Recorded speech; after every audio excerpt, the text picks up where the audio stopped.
শুরুতেই তোমাকে একটা কঠিন প্রশ্ন করি। তুমি কি সত্যি মুক্তি চাও, নাকি মায়ার এই যন্ত্রণাকেই নিজের অভ্যাস বানিয়ে ফেলেছ? আয়নার সামনে দাঁড়িয়ে নিজের চোখের দিকে তাকাও। যাকে দেখছ সেই মানুষটা গত কয়েক মাস ধরে বা কয়েক বছর ধরে কার পেছনে ছুটছে, কার অপেক্ষায় নিজের রাতের ঘুম হারাম করছে, কার একটা মেসেজ বা ফোনের আশায় নিজের আত্মসম্মানকে ধুলোয় মিশিয়ে দিচ্ছে। শোনো, মায়া হলো একটা মাকড়সার জালের মতো। তুমি যত বেশি হাত পা ছুড়বে তত বেশি এই জালে জড়িয়ে যাবে। আজ এই মুহূর্তে দাঁড়িয়ে তোমাকে সিদ্ধান্ত নিতে হবে যে তুমি কি সারা জীবন এই খাঁচার ভেতরে বন্দী হয়ে থাকবে, নাকি নীল আকাশে ডানা মেলবে। মনে রেখো, যাকে ছাড়া তুমি বাঁচবে না বলে ভাবছ, সেই কিন্তু তোমাকে ছাড়াই দিব্যি ভালো আছে। এই পৃথিবীটা বড় অদ্ভুত। এখানে মায়া কাটানো মানে কাউকে ঘৃণা করা নয়, বরং নিজেকে নতুন করে ভালোবাসতে শেখা। আজ আমি তোমাকে সেই 5টি বিশেষ পথের কথা বলবো, যা তোমার মনের সব জট খুলে দেবে। এই 5টি জিনিস যদি তুমি বুঝতে পারো, তবে পৃথিবীর কোনো শক্তি তোমাকে আটকে রাখতে পারবে না। তুমি কি প্রস্তুত সেই রহস্যগুলো জানতে? একটা কথা খুব ভালো করে মাথার ভেতর ঢুকিয়ে নাও। তোমার মন হলো একটা পরিষ্কার কাঁচের পাত্র, কিন্তু সময়ের সাথে সাথে তুমি সেখানে অন্যের স্মৃতির ধুলোবালি জমিয়ে ফেলেছ। তুমি ভাবছ এই ধুলোগুলো তোমার জীবনের অংশ, আসলে তা নয়। একটা পাহাড় যখন অনেক উঁচুতে উঠতে চায়, তখন তাকে অপ্রয়োজনীয় পাথরগুলো নিচে ফেলে দিতে হয়। তুমিও যদি তোমার জীবনের শিখরে পৌঁছতে চাও, তবে মায়ার এই ভারী পাথরগুলো তোমাকে আজই ছাড়তে হবে। মায়া কাটানোর প্রথম উপায় হল স্বীকার করে নেওয়া। মানুষ সবথেকে বড় ভুল করে যখন সে নিজেকে সান্ত্বনা দেয় যে একদিন সব ঠিক হয়ে যাবে। না, কিচ্ছু ঠিক হবে না। যদি হওয়ার থাকতো তবে অনেক আগেই হতো। তোমাকে নিজের মনের সাথে কথা বলতে হবে। নিজেকে বলতে হবে যে অধ্যায়টা শেষ হয়ে গেছে, সেটাকে বারবার উল্টে দেখার কোনো মানে নেই। বইয়ের একটা পাতা ছিঁড়ে গেলে পুরো বই ফেলে দিতে হয় না, বরং পরের পাতায় চলে যেতে হয়। মায়া কাটানোর মানে হলো সেই পাতায় একটা বড় করে দাঁড়ি টেনে দেওয়া। তুমি ততক্ষণ পর্যন্ত মানবে না যে সে আর তোমার নেই, ততক্ষণ পর্যন্ত তুমি মুক্তি পাবে না। বাস্তবতা যত তিতই হোক, তাকে গিলে ফেলতে শেখো। সত্যকে মেনে নেওয়াই হল স্বাধীনতার প্রথম ধাপ। দ্বিতীয়ত, তোমাকে তোমার পরিবেশ পরিষ্কার করতে হবে। আমাদের মস্তিষ্ক চলে স্মৃতি আর অভ্যাসের ওপর। তুমি যখনই তোমার ফোনে তার ছবি দেখো, তার সাথে কাটানো মুহূর্তগুলোর মেসেজ পড়ো, তোমার মস্তিষ্ক সেই পুরনো ডোপামিন লুপে আটকে যায়। তুমি ভাবছ, আমি তো মায়া কাটাতে চাই, কিন্তু আমার মন কেন সায় দিচ্ছে না। সায় দেবে কিভাবে? তুমি তো বিষের বোতল হাতে নিয়ে অমৃতের আশা করছো। ডিজিটাল মিনিমালিজম শুরু করো। তার নম্বর ডিলিট করো। সোশ্যাল মিডিয়া থেকে নিজেকে সরিয়ে নাও। একে ইগো বলা হয় না, একে বলা হয় সেলফ প্রোটেকশন। যে জিনিসটা তোমাকে ভেতর থেকে কুড়ে কুড়ে খাচ্ছে, সেটাকে তোমার জীবন থেকে উপড়ে ফেলা তোমার দায়িত্ব।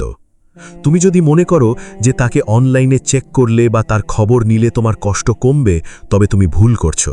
এটা হলো ক্ষতের ওপর লবণ দেওয়ার মতো। নিজের চারপাশ থেকে এমন সব ট্রিগার সরিয়ে ফেলো যা তোমাকে তার কথা মনে করিয়ে দেয়।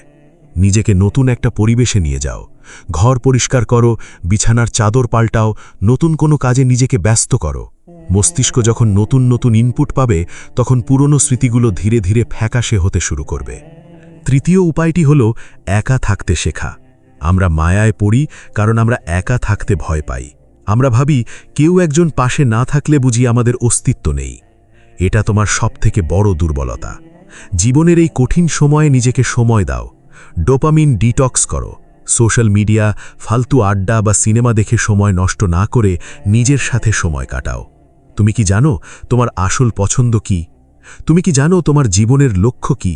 মায়া কাটানোর এই সময়টাকে নিজের ইনভেস্টমেন্ট হিসেবে দেখো। প্রতিদিন অন্তত আধ ঘন্টা নিরিবিলি বসো। কোনো ফোন নেই, কোনো গান নেই, শুধু তুমি আর তোমার নিঃশ্বাস। প্রথম কয়েকদিন খুব কষ্ট হবে, মনে হবে কলিজা ছিঁড়ে যাচ্ছে, কিন্তু এই কষ্টটাই তোমাকে শক্তিশালী করবে।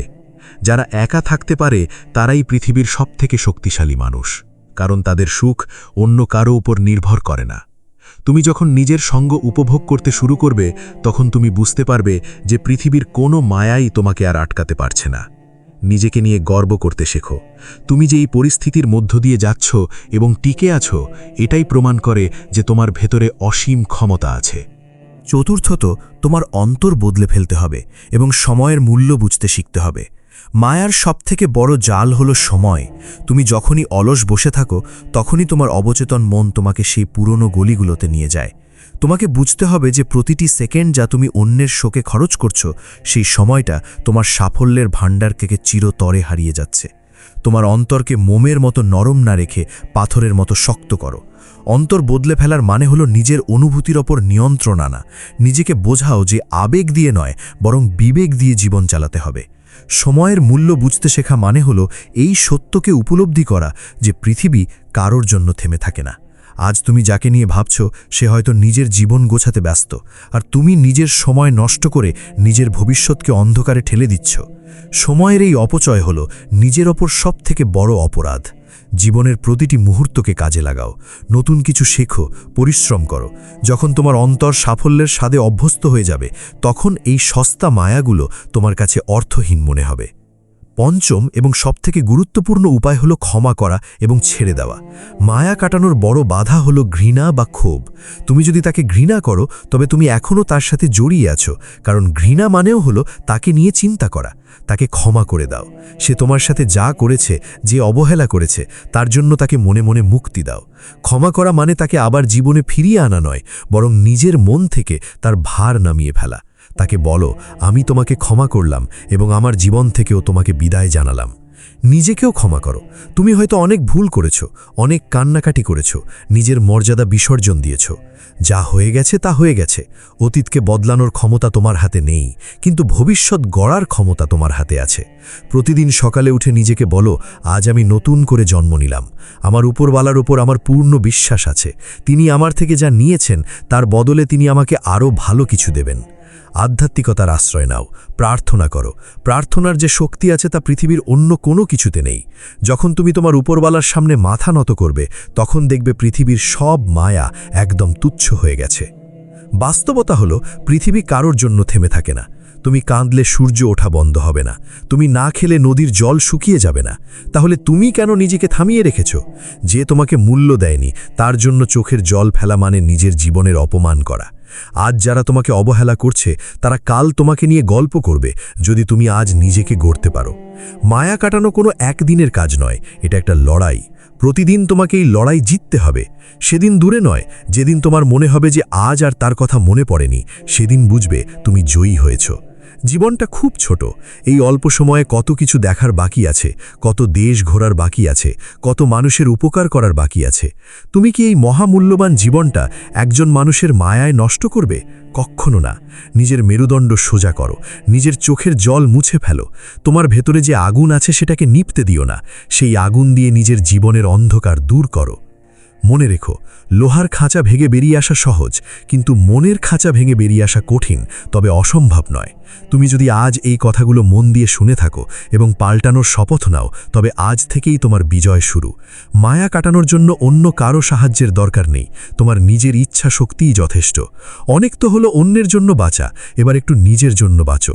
অনেক তো হলো অন্যের পেছনে দৌড়ানো, এবার একটু নিজের লক্ষ্যের পেছনে দৌড়াও। যখন তুমি সফল হবে, যখন তোমার চারপাশে অভাব থাকবে না, যখন তোমার আত্মসম্মান তুঙ্গে থাকবে, তখন তুমি পেছন ফিরে তাকিয়ে হাসবে। তুমি ভাববে, কত তুচ্ছ কারণে আমি নিজেকে শেষ করে দিচ্ছিলাম। এই বোধোদয় যেদিন আসবে, সেদিনই হবে তোমার আসল মুক্তি। সময় ফুরিয়ে যায়নি, তোমার হাতে এখনও সুযোগ আছে। উঠে দাঁড়াও, নিজেকে প্রমাণ করো, দেখিয়ে দাও এই পৃথিবীকে যে তুমি সাধারণ কেউ নও, তুমি এক যোদ্ধা। আর যোদ্ধারা কখনো মায়ার জালে আটকে থাকে না, তারা পথ তৈরি করে, তারা ইতিহাস গড়ে। আজ থেকে তুমিও ইতিহাস গড়ার পথে হাঁটা শুরু করো। নিজের প্রতি বিশ্বাস হারাবে না। বিশ্বাস রাখো নিজের উপর, বিশ্বাস রাখো তোমার উপরওয়ালার উপর। জয় তোমার হবেই। প্রিয় ভাই আমার, এই যুদ্ধটা তোমার নিজের সাথে নিজের, আর এই যুদ্ধে তোমাকে জয়ী হতেই হবে।